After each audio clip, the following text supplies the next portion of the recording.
A myth is an idea that, while widely believed, is false. In a deeper sense, in the religious sense, a myth serves as an orienting and mobilizing story for a people. The focus is not on the story's relation to reality, but on its function. A story cannot function unless it is believed to be true in the community or the nation. It is not a matter of debate. If some people have the bad taste to raise the question of the truth of the sacred story, the keepers of the faith do not enter into debate with them. They ignore them or denounce them as blasphemers. It is wrong, blasphemous, and sinful for you to suggest, imply, or help other people come to the conclusion that the U.S. government killed 3,000 of its own citizens.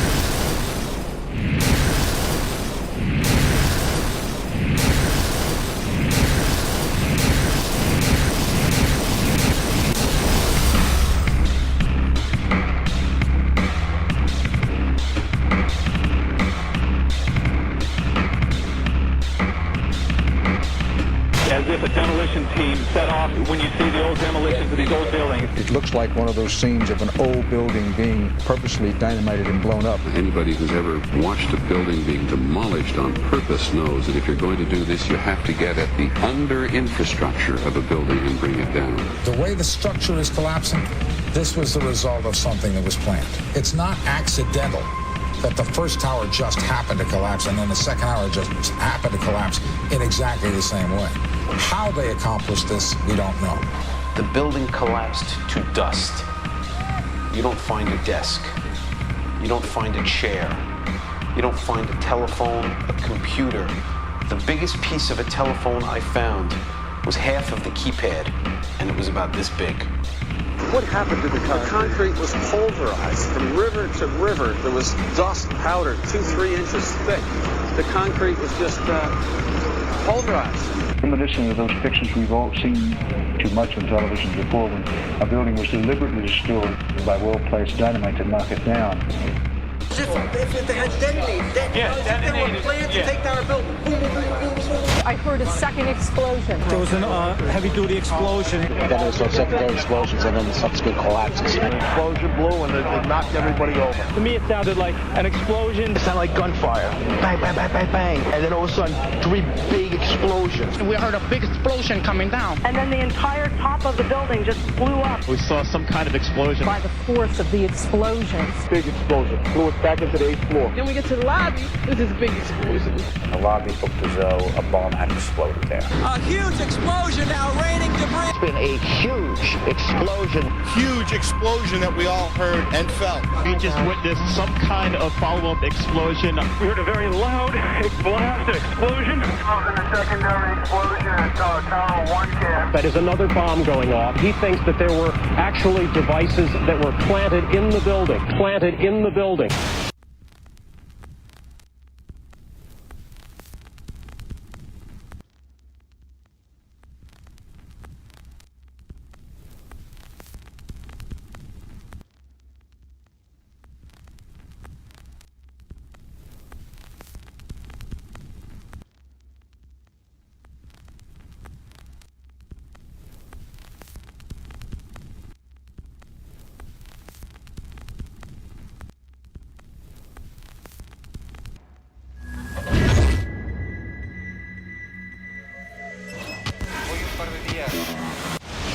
I don't think anybody could have predicted that they would try to use an airplane as a missile, a hijacked airplane as a missile. Nobody in our government, at least, and I don't think the prior government that could envision flying airplanes into buildings. No specific threat involving really domestic operation or involving what happened, obviously, the city's airliner and so forth. There were no warning signs that I'm aware of. USA Today reports that in the 2 years before the attacks on September the 11th, NORAD conducted exercises using hijacked airliners as weapons. And one target was the World Trade Center.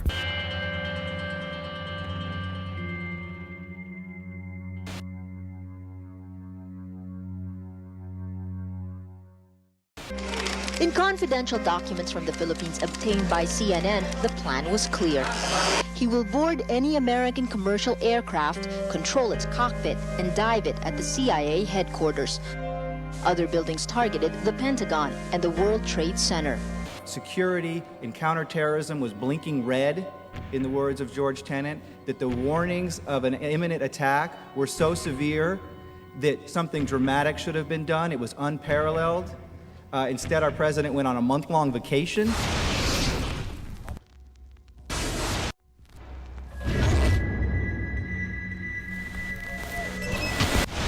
The head of Pakistani intelligence at the ISI, Mahmoud Ahmed, requested Omar Sheikh to wire $100,000 to Mohammed Atta, who was the lead hijacker.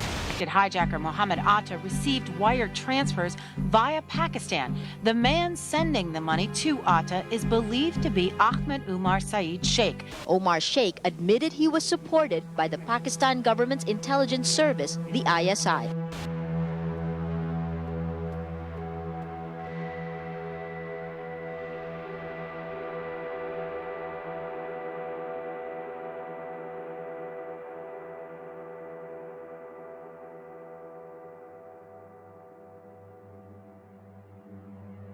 Although we are told that 4 or 5 of the alleged hijackers were on each of the flights.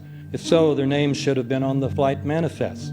But the flight manifests that have been released contain neither the names of the alleged hijackers nor any Arab names whatsoever. We know that the men who were supposedly the hijackers had their houses, cars, credit cards paid for by the U.S. government. They were, in truth, agents. Evidence was also apparently planted. The passport of one of the hijackers on Flight 11 was allegedly found in the rubble. Goes through the fireball, through the side of the plane, and comes down the ground unscathed. But something happened. For 6 months, they reported they had this passport. Boy, we've got it. We've got the proof. And then the guy stood up and was alive. Several of these 19 men are still alive.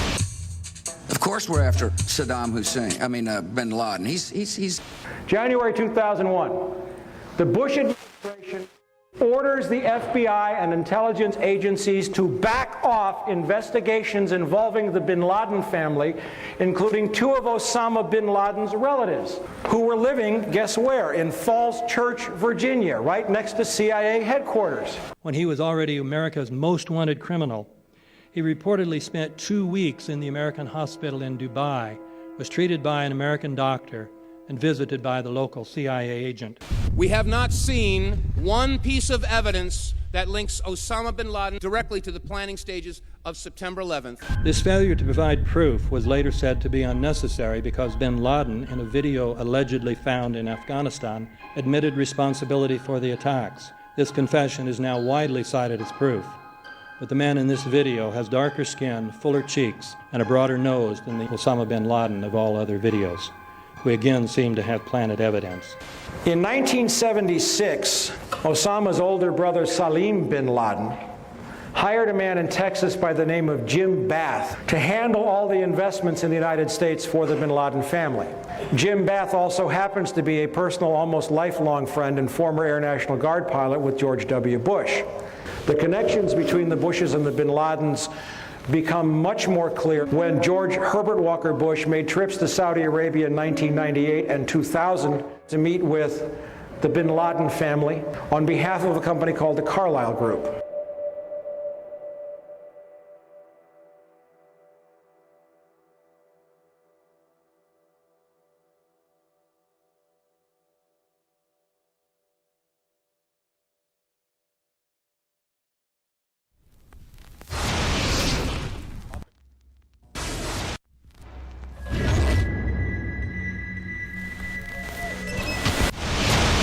How could anyone fly a 60-ton, 125-foot wide, 44-foot tall plane through this obstacle course? The aircraft, before striking the Pentagon, reportedly executed a 270-degree downward spiral, and yet Hani Hanjour was known as a terrible pilot who could not safely fly even a small plane.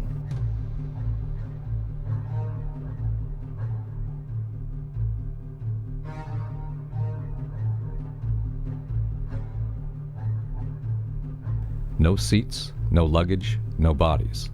Nothing but bricks and limestone. The official explanation is that the intense heat from the jet fuel vaporized the entire plane. Flight 77 had 2 Rolls-Royce engines made of steel and titanium alloy and weigh 6 tons each.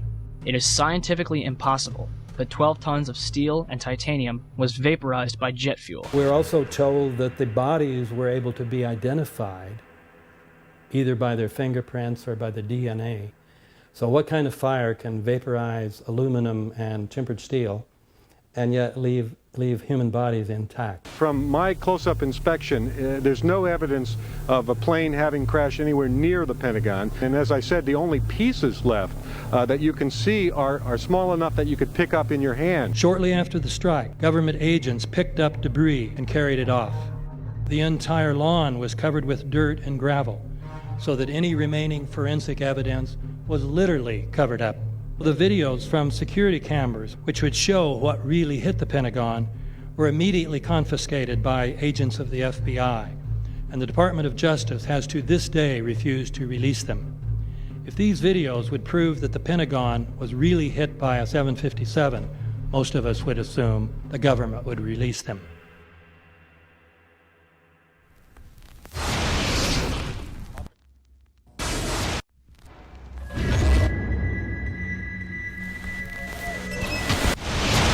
It looks like there's nothing there except for a hole in the ground.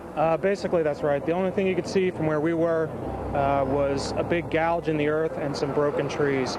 We could see some people walking around in the area, but from where we could see, there wasn't much left. Any large pieces of debris at all? No, there was nothing that you could distinguish that a plane had crashed there.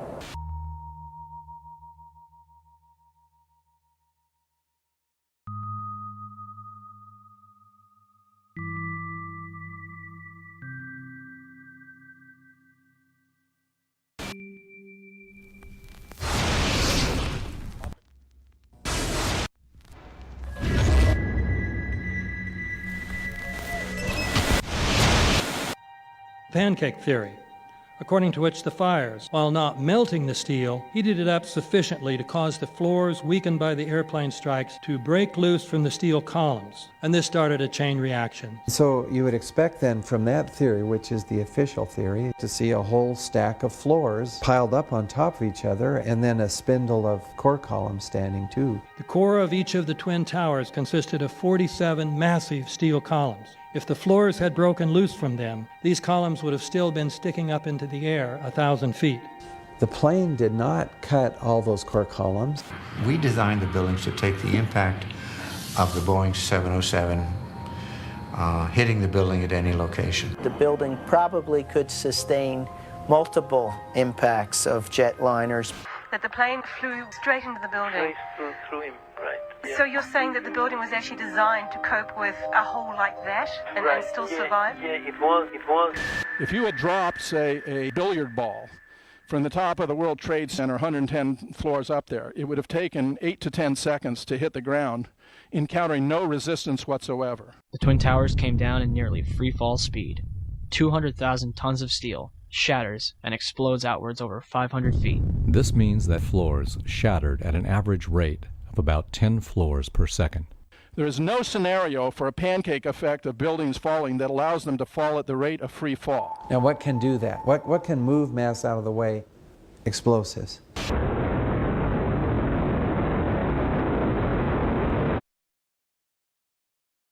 "47 huge steel columns going up the core, and they're interconnected. How do you get them to fail simultaneously so the core disappeared? It looks like those core columns were cut. The way we do this is by cutting the beam at an angle.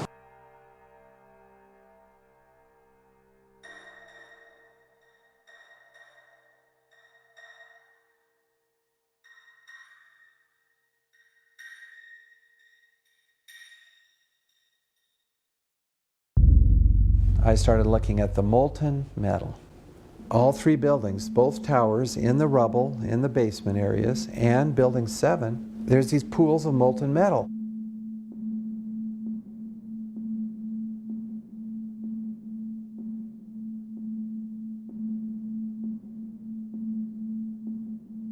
You'd get down below and you'd see molten steel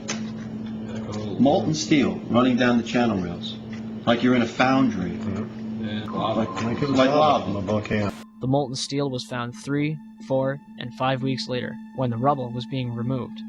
He said that molten steel was also found underneath World Trade Center 7.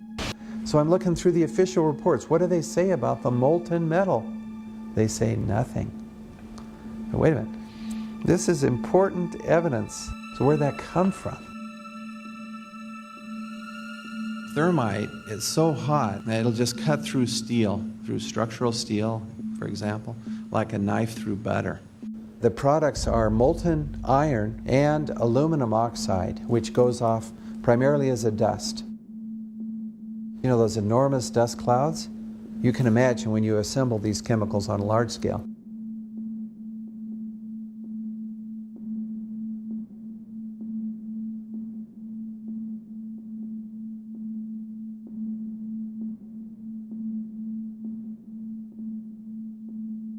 Molten metal pools under both towers after they collapsed, and Building 7. Now, Building 7 wasn't even hit by a jet.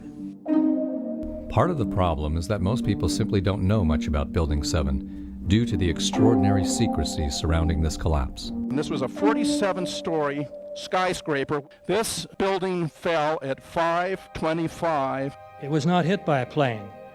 This building had fires on only 2 or 3 floors. And it was brought down by what we know was a controlled demolition. Demolitions, they look just like that. You know, a kink in the middle, and then that building just comes straight down, almost at free fall speed. They first blow one of the central columns so the building falls in on itself. Building 7 had a classic crimp or wedge. Its central column was blown out first, so it didn't structurally damage buildings just a few feet away from it.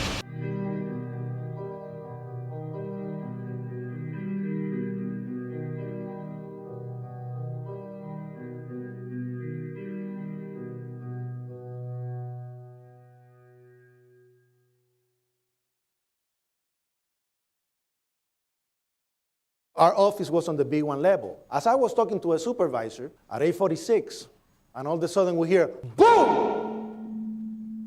An explosion so hard that pushed us upwards. And it came from the basement between the B2 level and the B3 level.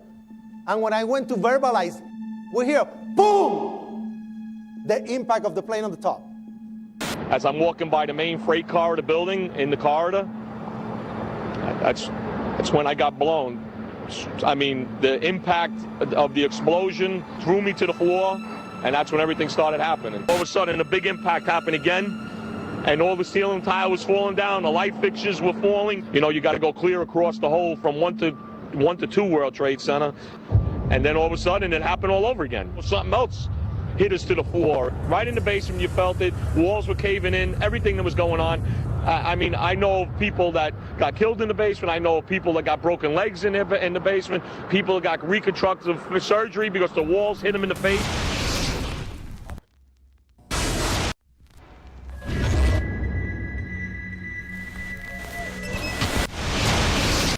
According to standard operating procedure, if an FAA flight controller notices anything that suggests a possible hijacking, the controller is to contact a superior. If the problem cannot be fixed within about a minute, the superior is to ask NORAD, the North American Aerospace Command, to send up or scramble jet fighters to find out what is going on. NORAD then issues the scramble order to the nearest Air Force base with fighters on alert. But although interceptions usually occur within 10 or so minutes, in this case, 80 or so minutes had elapsed before fighters were even airborne. It's a mind-bending anomaly. Not a single U.S. Air Force interceptor turns a wheel until it's too late. There are no jets at all. What if they were so confused and had been so deliberately confused that they couldn't respond? The reason that they didn't know where to go was because a number of conflicting and overlapping war game exercises were taking place. It involved the insertion of false radar blips onto radar screens in the Northeast Air Defense Sector. Lieutenant Team U, we have a problem here. We have a hijacked aircraft headed towards New York. We need someone to scramble some F-16s or something up there to help us out. Is this real world or exercise? Is this real world or exercise? There was another exercise, Vigilant Warrior, which was in fact, according to a NORAD source, a live-fly hijack drill being conducted at the same time. With only 8 available fighter aircraft, and they have to be dispatched in pairs, they were dealing with as many as 22 possible hijacks on the day of 9/11, and they couldn't separate the war game exercises from the actual hijacks.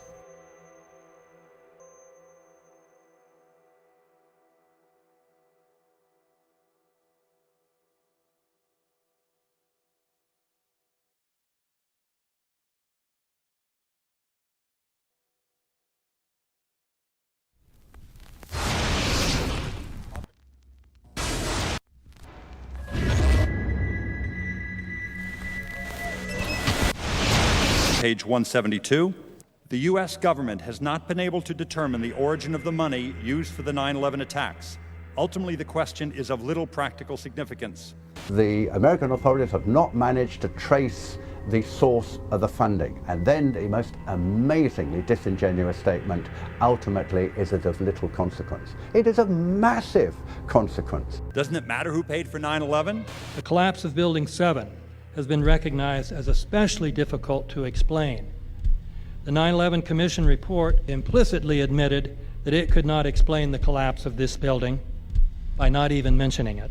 President, why are you and the Vice President insisting on appearing together before the 9/11 Commission? Because the 9/11 Commission wants to ask us questions. That's why we're meeting, and I look forward to meeting with them and answering their questions. Why you're appearing together rather than separately, which was their request? Because it's a good chance for both of us to answer questions that the 9/11 Commission is looking forward to asking us, and I'm looking forward to answering them.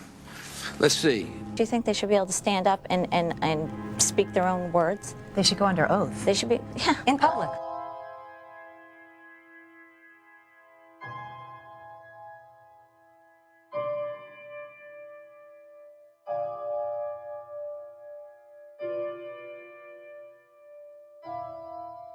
Don't you think that the families deserve to have a transcript or to be able to see what you Adam, said? you asked me that question yesterday. I got the same answer, yeah. The final report was a unanimous report. That means that if there was a single commissioner who had any objection about anything, that fact would be dropped from the report.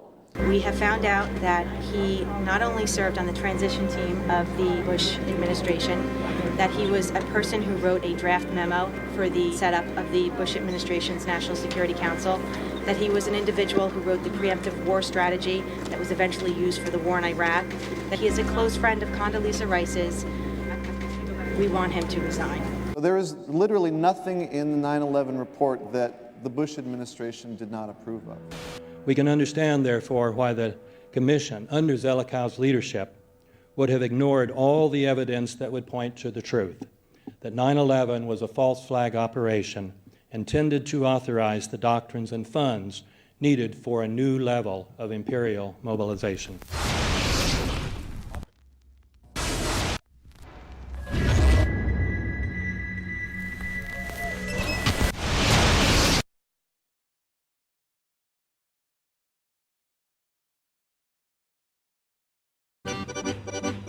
Armed with knives, armed with chemical, biological, nuclear weapons. Fanatics, terrorists, September 11th. September 11th, killers, September 11th, terrorists. Terrorists of Al-Qaeda, terrorists, nuclear weapons, terrorists. 9/11, terror, terrorists, evil. September 11th, September 11th. The terrorists, war and danger. September 11th, terrorism, global terrorism, terrorism, terrorists. Terrorists, terrorists, terrorists, terrorists, the terror. Terrorists, terrorists, terrorism. September 11th, global terrorism, terrorists. Terrorism. September 11th, world terrorism, terrorism. September 11th, global terrorism. September the 11th, terror. Weapons of mass destruction. September the 11th, terrorists. The evil terrorists, no. Terrorism. The words are hypnotically repeated. Terrorism, terrorist, terrorist threat, and of course, believed to be linked to Al-Qaeda. But it's the so-called war on terrorism that's in our faces practically 24/7 as the inescapable focus of our existence. One day, our grandchildren will look back on this time and ask, how was the war on terror won? The entire U.S. ruling class, ruling elite, comes to see terrorism as the preferred means, indeed the only means, to provide social cohesion, to provide an enemy image for the society to keep it together. According to neocon theory from Carl Schmitt, you have to have an enemy image in order to have a society. It's a very dangerous thing because now it means that the entire social order, the political parties, intellectual life, politics in general, all based on a monstrous myth. Monstrous myth.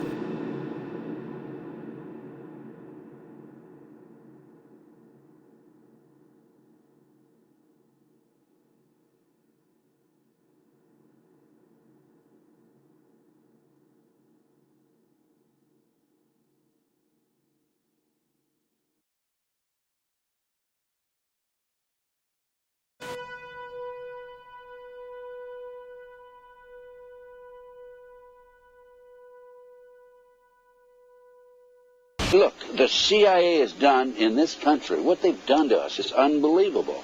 Look at the terrorist acts that have occurred. The CIA behind most, if not all of them. We had the Marine barracks. We had our embassy in Kenya. We had Pan Am 103.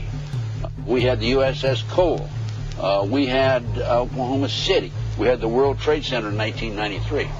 That helped the terrorists blow up the World Trade Center the first time. They built the bomb. They got the driver's license. The informant, the FBI informant, a fellow named Salam, a 43-year-old former Egyptian army officer, he was given the assignment to put the bomb together. And he went to his supervisor, his FBI supervisor, and said, we're going to put a dummy bomb in here, right? And the FBI supervisor said, no, we're going to put a real bomb. The FBI actually carried out the attack on the World Trade Center in 1993. They actually hired Ahmad Salam and paid him $1 million and gave him real explosives, a detonator, and told him to build a bomb and to give it to the foolish people that he was controlling to allow them to attack the World Trade Center complex. Unfortunately for them, there were only 6 people killed, not enough to pass the legislation. So what happened is 2 years later, April 19, 1995, down comes Oklahoma City Murrah building, 168 people killed. 1 year later, the anti-terrorism legislation that takes away many of our constitutional rights and civil liberties is passed.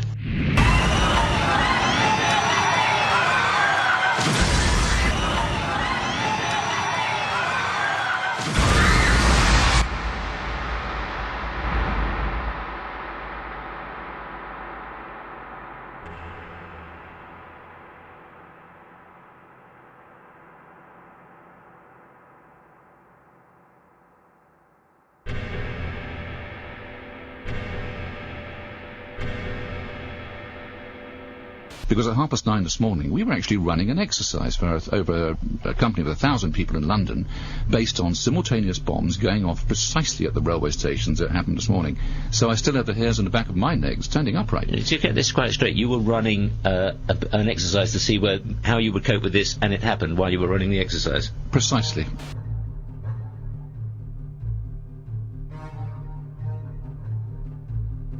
Supposed to believe is some kind of coincidence, there was also an anti-terrorist drill going on 7/7. And again, just like 9/11, they were talking about attacks on the same targets, the same kind of tube stations, and exactly the same time as the actual attack happened, providing some kind of cover for what must be operations orchestrated in some way by the state.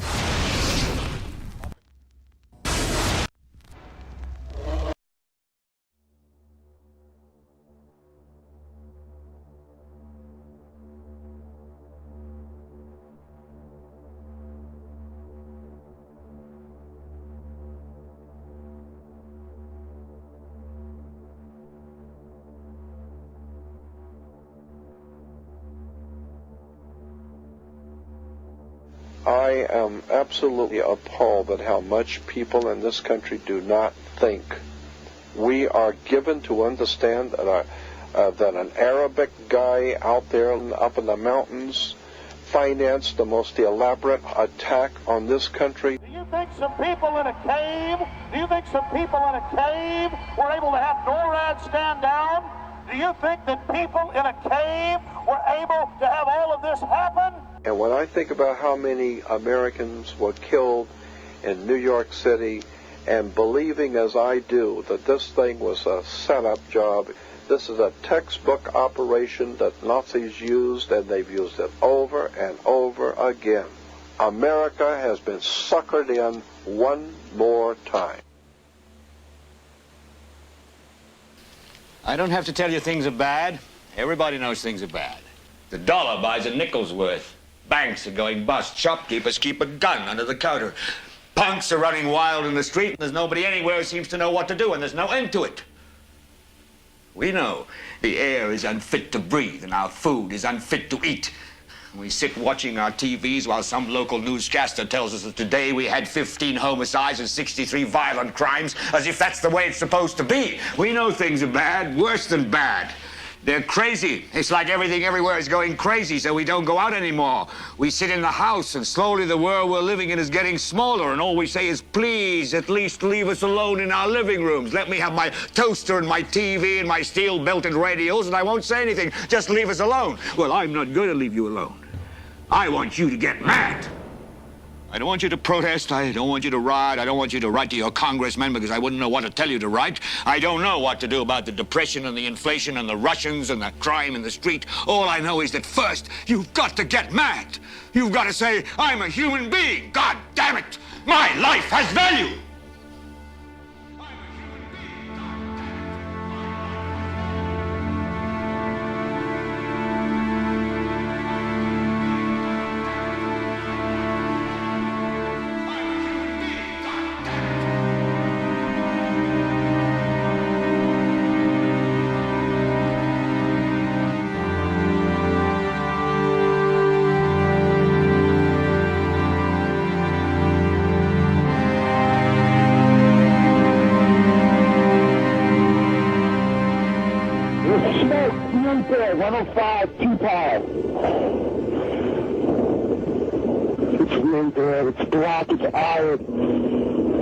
My wife thinks I'm all right. I called her and said I was leaving the building. I was fine, and bang.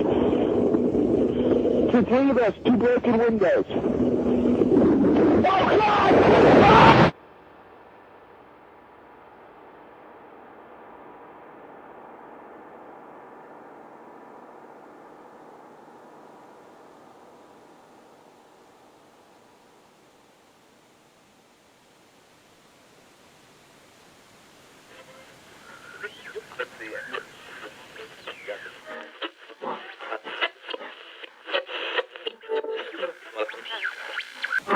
When hostilities commenced in Europe in 1939, it was realized that the American people had no intention of entering the war.